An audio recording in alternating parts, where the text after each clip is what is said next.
រឿងមេឃចាំងរាស្មីផ្លេកផ្លេកឆ្អែតត្រីត្រីរនអូឧត្តមមានជ័យអានងអាណាចអរ៉ាអូនសាខ្លោចកណ្ដោយកណ្ដែងអាឡ័យប្តីគេទៅជួញគេទួញអាណិតប្តីខ្ញុំបដោជីវិតស្ថិតនៅក្នុងដងប្តីអូភ្នំដងរែកខណ្ឌចែកទឹកដីខ្សែលោហិត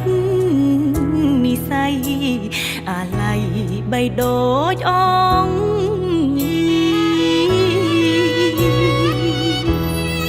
បងអើយបងនេះម្ដងយើងត្រូវបែកផ្លូវបែកទីចាំជំរុំបន្ទាយសុខុមទៅនៅគិរីទុកញោមញីស្ពីនិស័យម្នាក់ឯងឧត្តមមានជ័យក្រុងក្រៃសីមាដងគិរីបបតាលាវាធំបែកស្អាតសូមបងបានឈ្នះក្រុមទីកន្លែងវិលមកកាន់តំណែងអូនតែងតែចាំមើលផ្លូវ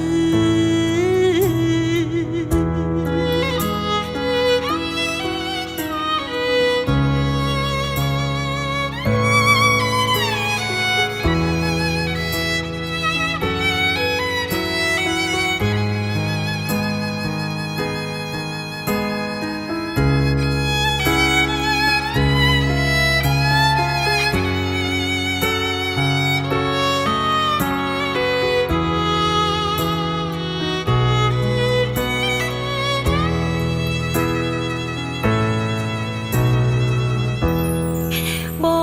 ងអើយបងនេះម្ដងយើងត្រូវ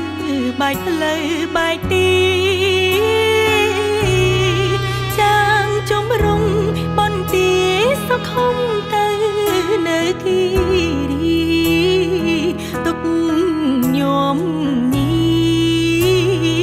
ស្ពីនិស័យម្នាក់ឯង